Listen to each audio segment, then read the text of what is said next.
নমস্কার, আমার কিছুক্ষণ চ্যানেলে আমি কাজল দত্ত রায় আপনাদেরকে স্বাগত জানাই।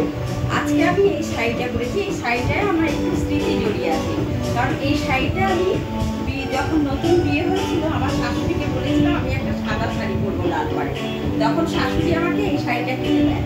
আমি একটা পুজোতে পরেছিলাম, কিন্তু আর পরা হয়নি। আজকে আবার পরলাম। দেখুন শাড়িটা কিরকম লাগে দেখতে।